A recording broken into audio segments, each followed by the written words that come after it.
Light the signal of destruction with bonfire. I wonder if we'll get a non-volcanic pyro deck soon. Normal spell card. You can only activate one card with this card's name once per turn.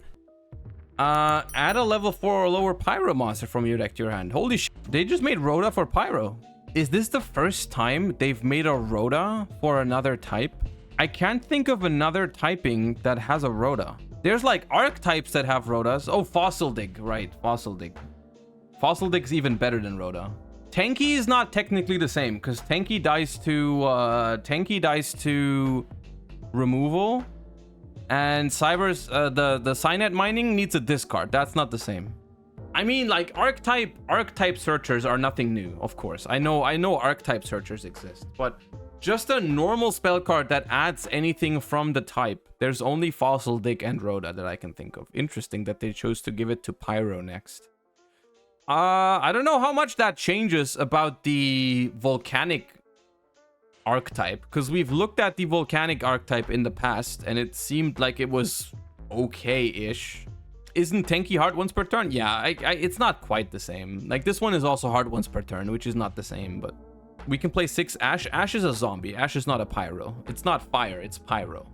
We need a Dragon Rhoda. I think there's other things that we need in this game. I don't think Dragon Rhoda is one of those. I'm not sure how I feel about Rhodas in general. I think it's weird. It's an interesting topic for sure, of whether cards like this are good for the game or not.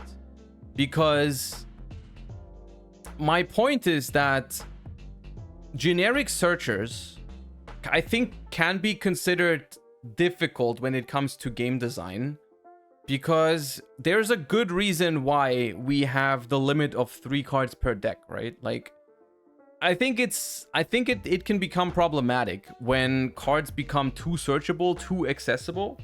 There's arguments for both sides of the coin, but it's like the entire game is based around and designed around the fact that you can only play 3 of each card, right?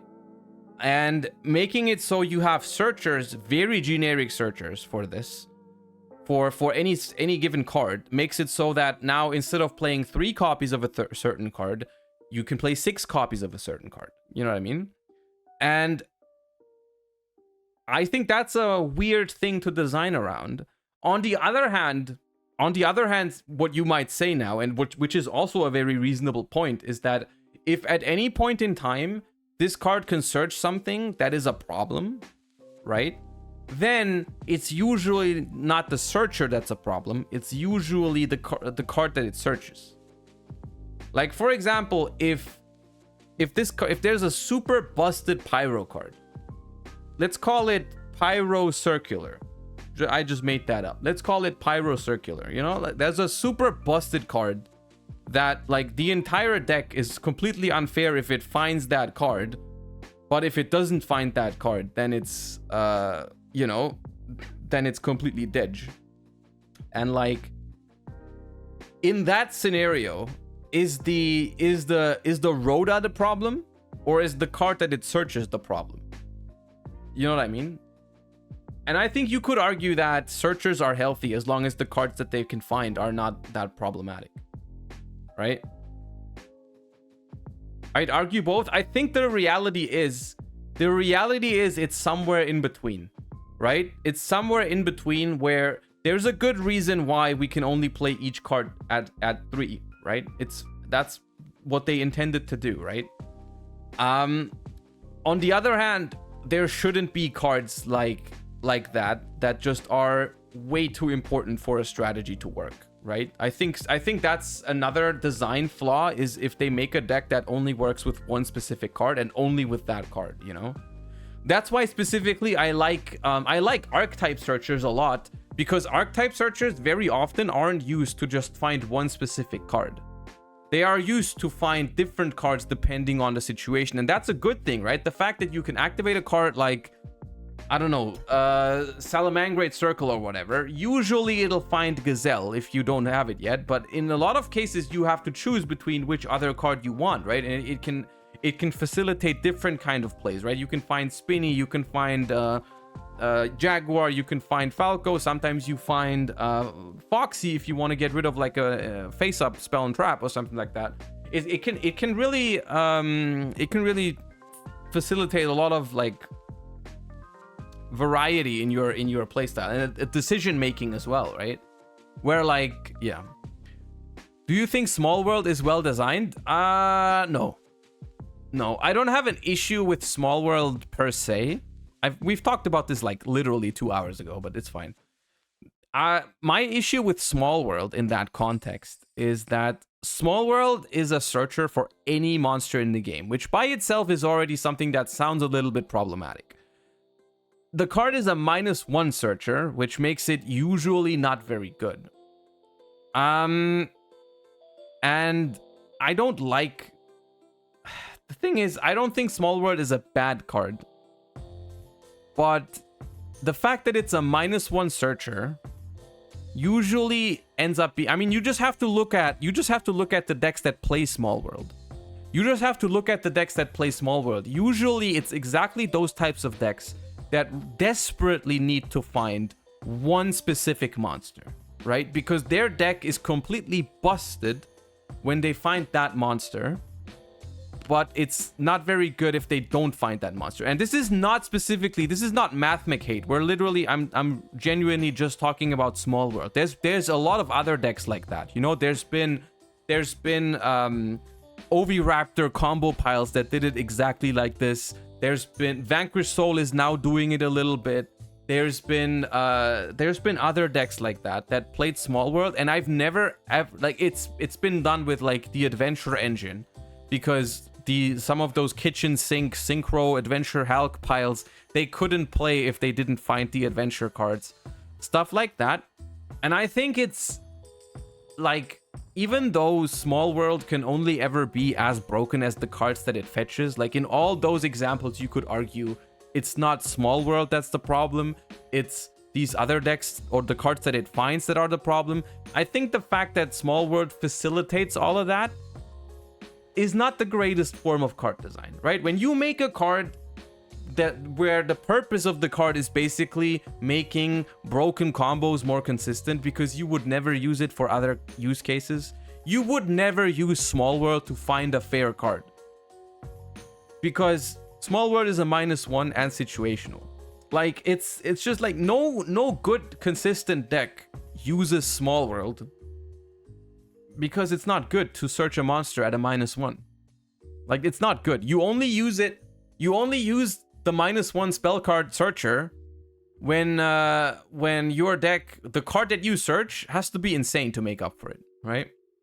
I think that's the way to put it. I don't hate Small World, I just don't like what it facilitates. Because a lot of the time, the decks that use Small World, they only use Small World because without Small World, they wouldn't be as consistent, right?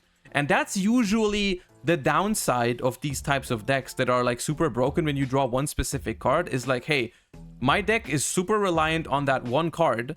So if I choose to play that deck, I have to accept the fact that I'm going to lose if I don't find it. And Small World mitigates that downside, right? And I think those cards should have that downside. I think decks like that really need one card should be inconsistent, and Small World makes them less consistent. I don't like that. I think that it's taking away a drawback off of some of these decks that it should have. Isn't this Small World argument, doesn't it also apply to the likes of Signet Mining and Branded Opening?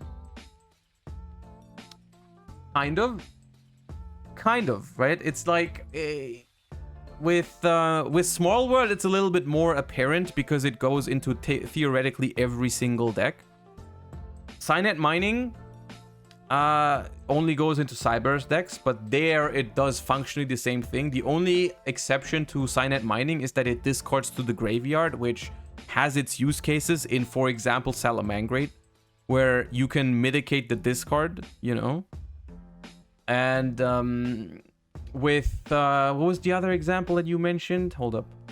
Branded Opening. Oh yeah, Branded Opening is another card that really isn't great if it doesn't fetch you Branded Fusion, right?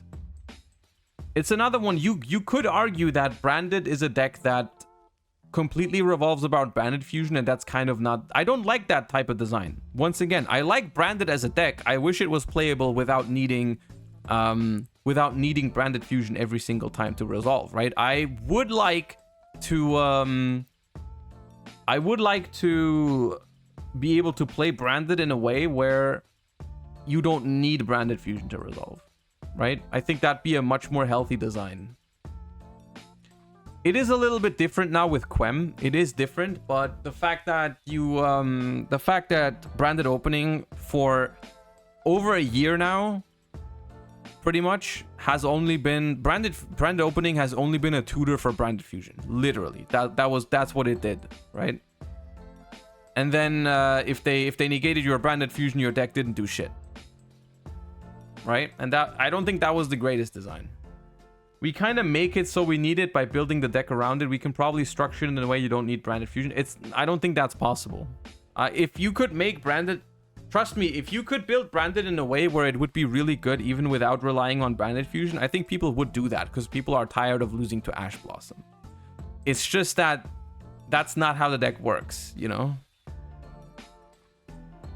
How good is Ibli this format? I don't think it's going to be that great because, quite frankly, without Diablosis going around, I think a lot of decks can theoretically spend one extra deck slot for the Linguribo. If Ibli ever becomes popular, I think people just play an out for it. It's not that hard.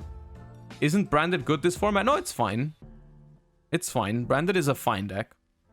I don't think it's tier 1, but it's alright. But yeah, generally, I think it's an interesting topic to talk about whether searchers like this should be in the game or not. We've had the same discussion with terraforming as well, because, you know, it's like whenever there's a good field spell, there's not only 3 copies of the field spell. There's like 4, because terraforming is still at 1, right? And whenever they design a field spell, they have to keep that in mind. And it feels like sometimes they don't. Sometimes they don't.